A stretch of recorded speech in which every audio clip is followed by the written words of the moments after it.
Takeshi Sendo, the iconic boxer from Hajime no Ippo, hails from NANIWA, Osaka, but he wasn't always the unstoppable monster we know today.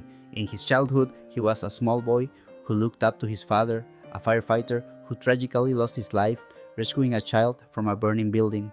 Sendo idolized his father, a strong man, a fearless protector, a true hero who used his strength and position to protect the weak. Inspired by that ideal, young Sendo developed a powerful belief. Only the strong can protect others. Only the strong can keep the weak safe.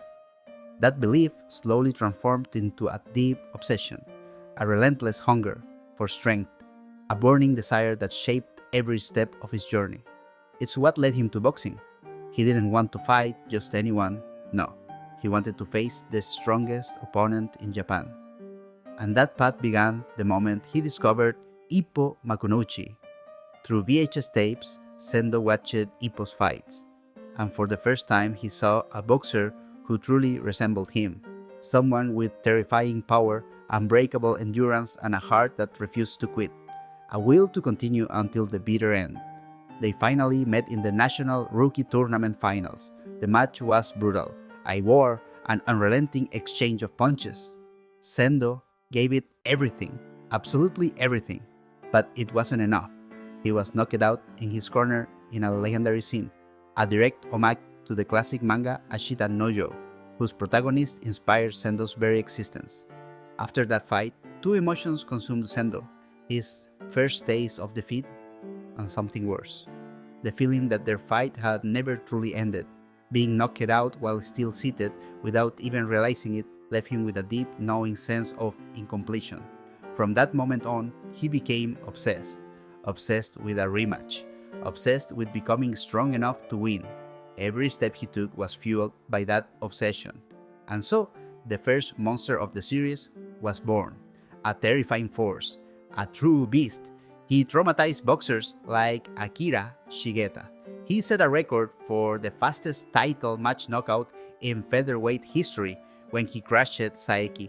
He even endured 10 savage rounds with Bol Zangief, an elite, powerful fighter feared around the world.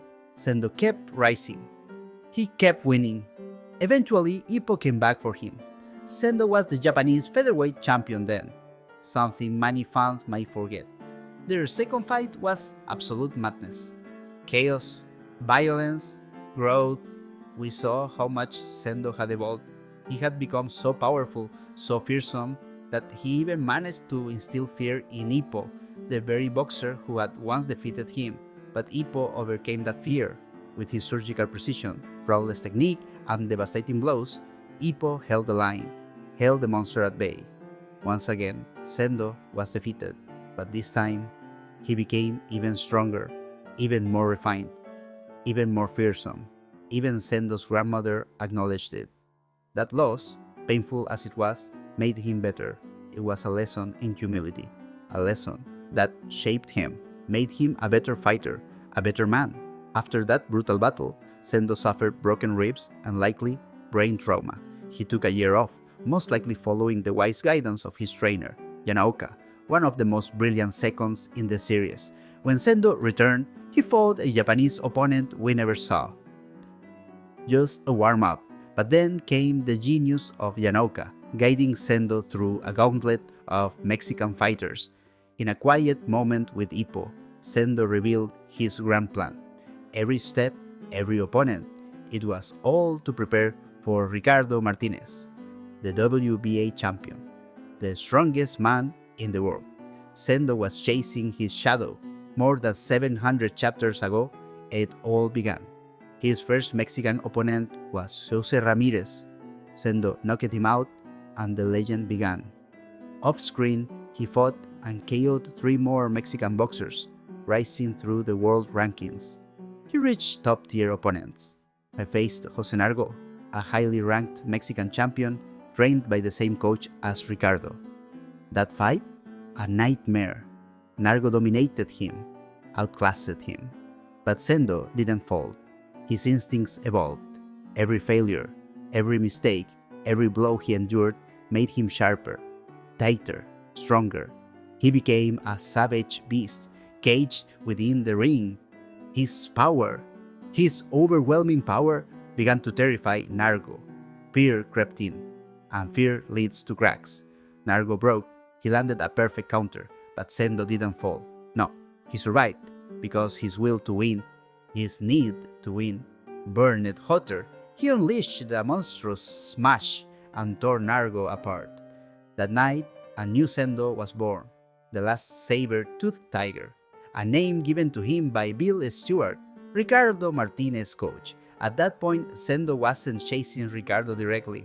He wanted Alfredo Gonzalez, the man who knocked out Ippo twice. He sent his message, "I want you next." But Alfredo, he ignored him.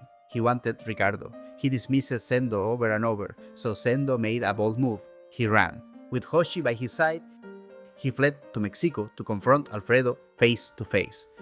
And by chance, or destiny, he walked into a gym and met Ricardo Martinez himself. Sendo offered himself as a sparring partner. What followed? A beating. Ricardo used him like a punching bag. But somehow, Sendo knocked Ricardo down. Was it real? Was it luck? A stumble? A punch? We may never know. Sendo insists he landed a real blow. What matters is that Ricardo dropped to one knee and Alfredo Gonzalez saw it. Alfredo had come to challenge Ricardo, to make an impression, but Sendo had already done it. Ricardo, amused and intrigued, proposed a fight, Sendo versus Alfredo. The winner would face him, but Sendo didn't care. He didn't want Ricardo yet. He only wanted Alfredo. He even mocked Ricardo for assuming he'd still be champion when the time came. That attitude, that wild spirit, it left an impression. Ricardo remembered his words. Undefeated doesn't mean invincible. Then came the fight. Alfredo Gonzalez versus Takeshi Sendo, one of the greatest in the entire series. Alfredo opened strong, clinical, precise. A masterclass in technique. But Sendo adapted. He forced a brutal exchange. He dragged Alfredo into a savage brawl. A war. Blow for blow. Strike for strike. Sendo took inhuman damage, but he didn't fall. He landed hits no one else could. And in the end, he stood victorious. Now has the #1 contender. Ricardo Martinez is in Japan. Preparations are underway. The stage is set. The strongest man in the world is about to face his most feral, most dangerous, most unpredictable opponent. The Tiger of NANIWA. The Mexican Slayer. The last saber-toothed tiger. Takeshi Sendo, join me, because this fight will change Hajime no Ippo forever. Good night, champ.